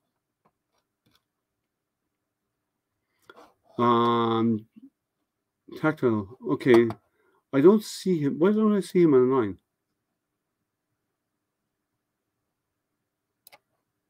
That's weird.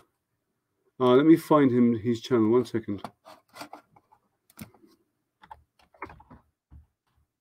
Let me go over to Twitch. I'm sure I'm following Matt. I must be. Sorry, excuse the audio feedback. Back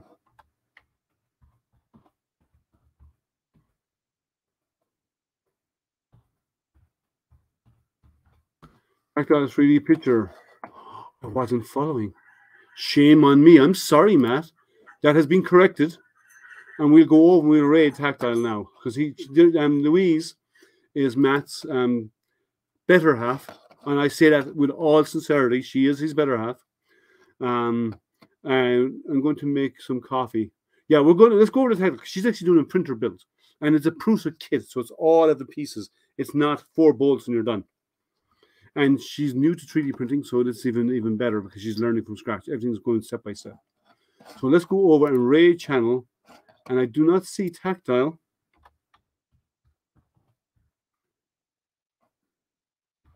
Still not showing up. There we go. She's got 12 people. Let's fix that. Let's share some love to our channels, guys. We got a good group of guys here. Let's go over and share some love with Louise. Show some support for Louise while she's doing her print. Tactile 3D printing is actually Matt's channel, but his other half, his good half, is actually on Louise. She's actually doing the build of the Prusa machine that Matt keeps saying is his, and it's not Matt, it's hers. We have proof. We have recordings. So let's go over and we'll double their numbers and go hang out over there and give encouragement while she builds her first printer from scratch. Thanks, guys. It was fun. Remember, check out the Creality website for the Falcon laser. And once I get it working with Lightburn, I'll do other streams and some updates so you can see how it works. Thank you, and take care. Have a good day.